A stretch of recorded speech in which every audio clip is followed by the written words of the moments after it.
Hey there friends and enemies, JoPaWrites here again, and today I wanted to go over 5 utility rings in Remnant 2 that you should probably track down because they are going to be very good regardless of your build, your skill level, or the difficulty you're playing on. Keeping in mind that these won't be as specialized as some other rings that will be perfect for specific builds, but if you like swapping your builds around or leveling up your archetypes or anything like that, these are going to be very valuable, so definitely chase these down. First off, we have the Stone of Balance.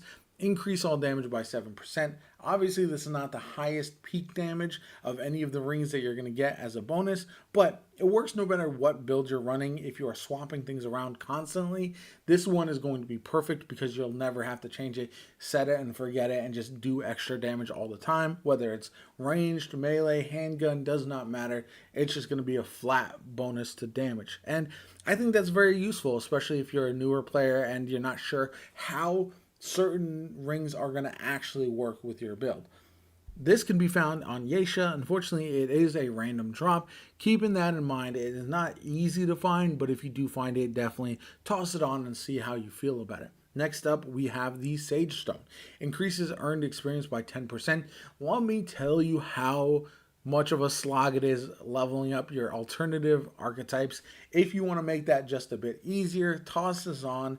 Get that increased experience and you're just going to enjoy it way more, especially if you're running on lower difficulties to help a friend out. Say you're running on Survivor or Veteran, trying to get them through, and you have this, definitely throw it on. If you are not worried about survivability or anything like that, you're kind of walking through the content at that point, this is one you definitely need because it'll make your life a lot easier in the long run, so you can level up your various archetypes and try them out.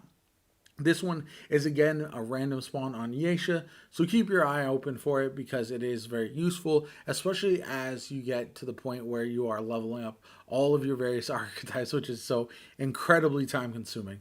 Then we've got the Black Cat Band. This is one of my favorites and one that is a very recent addition to what I've been using. When taking fatal damage, instead of dying, the wearer's health will drop to 1 and movement speed will increase by 25% for 10 seconds of the 2-minute cooldown. Now this one is interesting because in order to get it, you have to die 15 times and then go buy it from Reggie at Ward 13. So it's specifically something that you can find wherever, like whenever you are through your playthrough, as long as you've died 15 times. But it's just very useful if you are playing solo or helping somebody out who is struggling, because it's easy in this game to be coasting and not really pay attention if you are having an easy time of it and then just randomly just die because you take too much damage. And this can be a get out of jail free card for a lot of cases. So I do like having it on with certain builds, especially if I don't have something like my handler with myself or challenger with the self-res. So it is very useful, I will say that.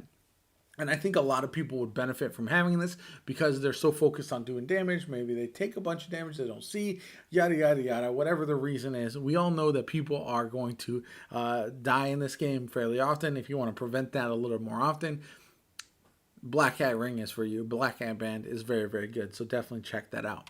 Next up, we have the Deep Pocket Ring. Increases ammo reserves by 25%. Again, this is one you can use it regardless of your build, but especially if you have ammo economy problems in this game, it's tremendous. This can be found from a random Nehru dungeon, so again, you're going to have to keep your eye open for it. It's not one that you can just purchase, but it is definitely worth chasing down because you can just kind of spray and never worry about how much ammo you have ever again, because that 25%, it may not seem like a massive increase, but it absolutely is, and it's going to come in handy more often than not, especially if you are struggling to keep up on your ammo or you have a secondary that might chew up ammo as well. It works out very well. So I definitely recommend checking that out if you don't have it already. Then we have the Hardened Coil. This one is very interesting. Reduces all incoming damage by 3% for each 10% of missing health, max 15%. 15% damage reduction is absolutely massive and is really effective when you are a player who consistently takes damage but doesn't necessarily die. As I was saying earlier, if you're a player who you're taking a little bit of damage, you think you're fine, and then all of a sudden you take a big chunk of damage and you're not fine anymore, This is the type of ring that's for you, regardless of your build, skill level, or anything. This can be very, very handy. Most of these rings you're going to run early on in the game, or at least in mid tier, and not really be specialized with like perfectly put together builds. But there's a long road between starting the game, leveling it up, getting some of these rings, and having them be useful so you don't have to constantly swap rings if you are changing your builds all the time. This one is again a random drop on Yesha, so have fun hunting it down. But I'd love to hear from you guys. Are there any jack of all trades rings that I might have missed that you've been using that you think are very, very handy? Let me know if this was useful in the comments down below. My name is Jopa. I hope you enjoyed the video. Hit that like button, subscribe to the channel. Helps me out tremendously. Shows you want to see more Remnant 2 content from me going forward, which I'm, of course, going to provide. I hope you have a good one, and I'll catch you all later.